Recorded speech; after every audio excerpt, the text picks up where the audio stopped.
So this is the case study for High Speed 2. This is the new high-speed rail line that has been planned for the United Kingdom that will be in place in the end.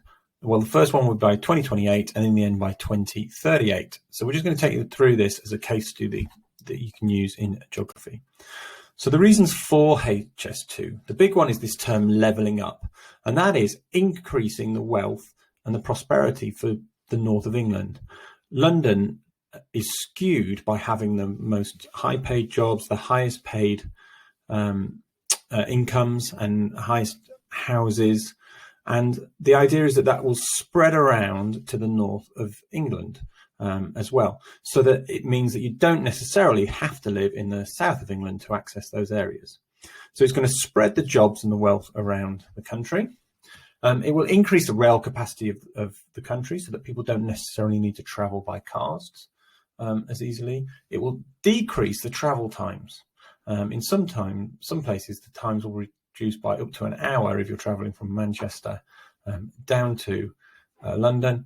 And you'll also be able to keep pace with global rail and transport. The UK's transport system has become very old and needs upgrading to keep pace with some of the faster trains that you find in Japan that can go up to 300 miles an hour.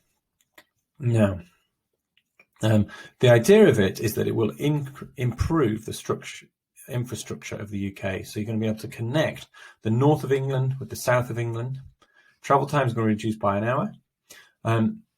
There'll be a direct connection with London and Birmingham, and then beyond in the second stage up to Manchester. There's going to be 25 stations used for HS2 across the north of England. There'll be 18 trains an hour leaving Euston, which is quite a significant number. The cost is the major issue with HS2. Initially, when it was planned, it was thought the cost would be 38 billion. And as time has progressed, it has increased and increased. And now we're talking £108 billion when it is finally all done and completed. However, that is now, the costs have increased astronomically, almost 3 times since it was first planned out. Who knows what it will be by the time it is actually put into place.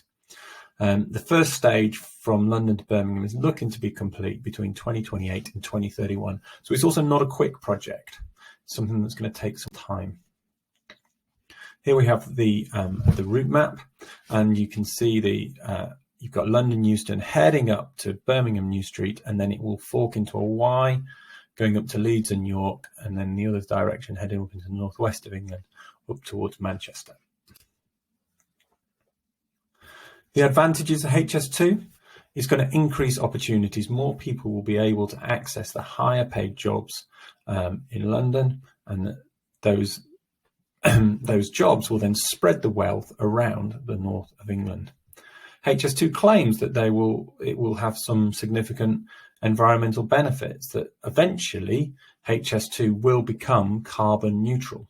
And that's because it's going to meet the travel demands. It's going to reduce congestions both on the trains and on the roads, and reduce the carbon emissions from all those areas, and the fact that our transport system is already overcrowded. Disadvantages, quite significant. Lots of destruction of habitats. It's developing a new infrastructure line, so it's heading through the Chilterns in almost a direct line from London to Birmingham. There's 108 ancient woodlands are going to be destroyed. There's a good number of SSSIs that are going to be destroyed. It's also taken over people's homes, destroying people's homes. They've had to be compulsory bought. And while those homes may have a certain monetary value, they don't take into consideration the emotional value. What if that house has been owned by the same family for a significant number of years? The emotional attachment that people often have to their houses.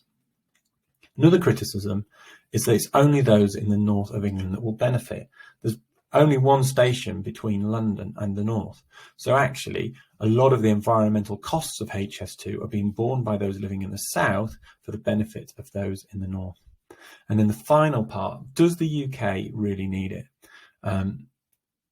Is it actually a project that is worth all that money? Or can the way that the internet is being used now allow people to be able to access jobs and the wealth that's in London from their locations anywhere. The coronavirus has actually made a big difference to how people work, and a lot more people are working from home now to access those jobs.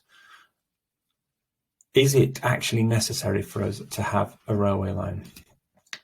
So in conclusion, High Speed 2 is a really divisive topic, and people generally have ideas of whether they are for it or against it, and they can feel those ideas very strongly. It's very rare to find people who hold a balanced viewpoint on it.